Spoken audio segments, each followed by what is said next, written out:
For people that are watching, listening around the world, what's the one thing besides going on and engaging with Digital Dollar Initiative that they can do locally? Is it contacting their congressman, senator, their representatives here in the EU, et cetera, and saying, look, this is important for me, or we want to get this? That's one question. The second question is how much are we in danger of the is it the ECNY or the digital yuan being exported? Because we know China has been investing in all sorts of countries around the world. And I think you've even said they're very likely probably trying to just white label this CBDC to just be pumped out to a lot of countries so they could potentially surveil citizens, or maybe just to continue doing business with the Chinese. So maybe answer both of those, one dark, one light. Yeah, so the first one is to do what free citizens always do when things are important. Get smart. Is the first step. Read everything you can, listen to different points of view. Don't just listen to me, listen to others as well, form a judgment, and then get active in the process. Right now in the United States, Congress is considering this. The Federal Reserve is considering this. You go through your representatives, let you know, write about it, do op-eds about it, get active, attend some of our roundtables, Digital Dollar Project. Question stablecoin operators. What are they doing about privacy? Don't give them a free pass. Privacy is in effect all forms of digital money of the future.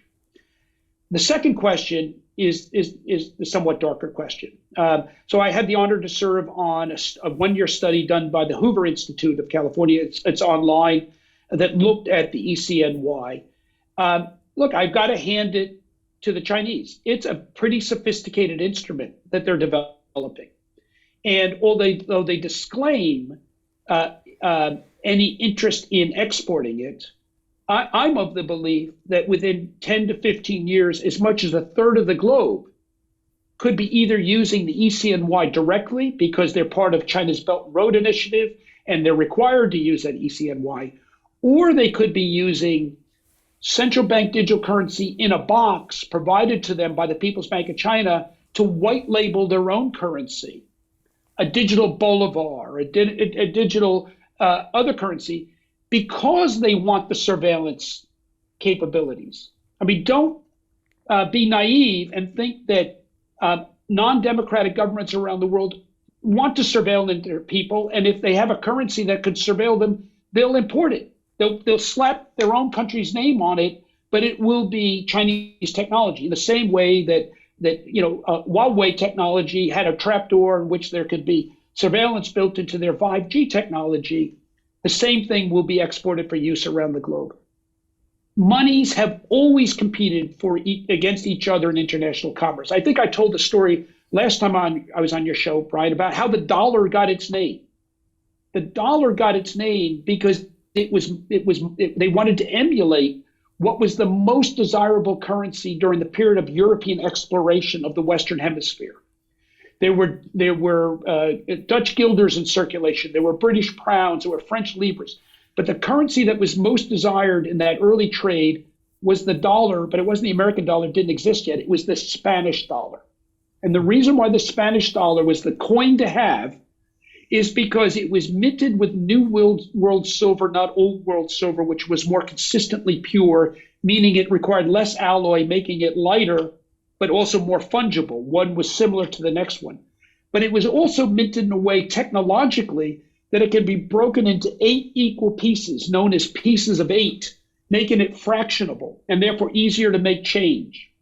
In fact, the dollar was so modeled on it that the dollar is divided in 8 equal pieces, half dollars, quarter dollars, and what used to be called bits, 12.5 cents. 2 bits for a shave is basically a quarter. So it's divided into eighths, just like the old pieces of 8. The dollar was modeled on the Spanish dollar because the Spanish dollar was the coin to have. In a digital future, features like fractionability, fungibility are going to be as important as they ever were. Money always competes. Now, for the last 3 generations, we've known the dollar as the world's reserve currency. But in a digital future, when you can have much lower cost of transportation, and the way the old Spanish dollar was lower to transport because it was lighter, you can have programmability, fractionability built into a digital architecture.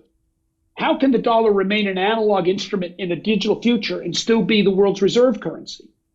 So it's naive to think that the world is not going to move to a digital format. Central banks are going to move to a digital format because it provides them with a lot of advantage to do their work as central banks. That's fine. They should pursue their mission.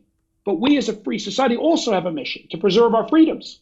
So we need to make those central banks know that as they pursue a digital format of money, they cannot forget those fundamental freedoms that money represents. Money is a value carrying instrument, and it must carry these values with it if it's to preserve its support of a free society. So money will always compete. The Chinese digital currency will be competitive, and we need to make sure that our currencies of free societies, whether it's a digital pound or a digital euro, have that same competitive features, programmability, networkability, fractionability, that the future of digital money is going to require. I've never heard that story about the dollar, so I really appreciate that, Chris. And it's nice to know that even then they had to give the best innovation in money in order to get adoption. And people, they vote with the better tech, right? And if it was right, and think about it. I mean, the dollar's been great, but it's analog, right? I've seen statistics that say it costs 2 to 3% of the world's GDP to move money around the world, because you've got to pay all these correspondent banks, and they all take a little VIG here and a little VIG there to do all the identity confirming and the KYC and all that. And yet we've learned with stablecoins, you can move money around the globe virtually costless, in the same way that we used to spend a lot of money to make a phone call around the world. And when we moved that onto an internet basis, the costs went way down. In a world going into a global recession, recovering 2 to 3% of the world's GDP could be the difference between depression, recession, or even neutral economics. So the world is going to be searching for cost savings in money. That's unquestioned. There's no question, Brian, there's no question that the future of money is networked and digital and programmable, right? We just need to make sure that we don't sacrifice the values of a free people that got us here as we move that digital future. And we should not approach it the glass half full that, we're going to lose our values. No, let's be an optimistic people. Let's go at this and say, no, let's use it to enhance our values, because the starting point's not very good. We've sacrificed our privacy already. Let's use this digital revolution to regain what we've lost. Autonomy, our fundamental freedoms of economic liberty in a digital future. We can do it. It's about coming together and making sure we get the design right, giving the engineers the opportunity to do the experimentation and getting out in front of it. Let's not wait till it's a foregone conclusion. Let's get out in front of it. So Jim Rickards has just recorded a video that's not available to anyone in the public, and he's going to be talking about how this upcoming recession is going to be fast, it's going to be bloody, it's going to be nasty. But at the same time, he's going to show you how you can position yourself to profit from all of this chaos. Now, we've made this video only available to our viewers. Go to londonreal.tv/Jim. Watch that immediately. I can't say enough good things about Jim Rickards.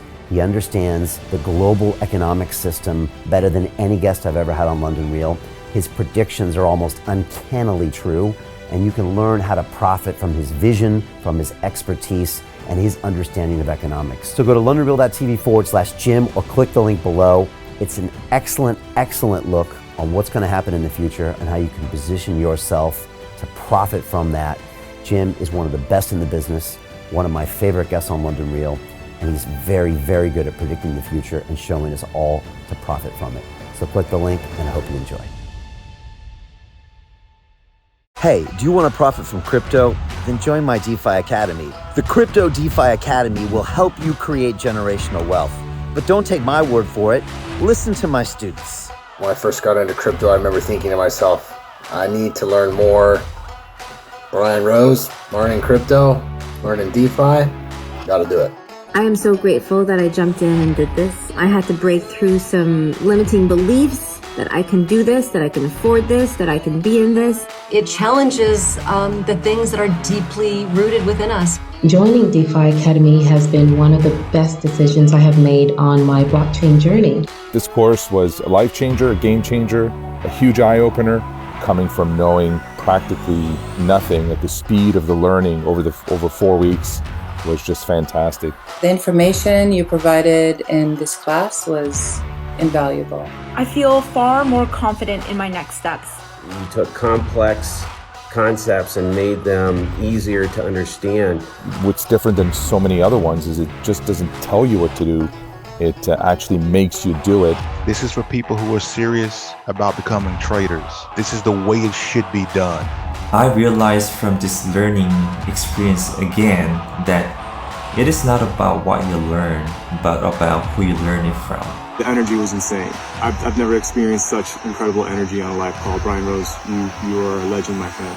It's the only thing in the market where you can get all information and learn everything what you need to know. Everything is so clear and so well done, and I am just forever grateful for this program. It made me feel so much more confident about crypto than I did before.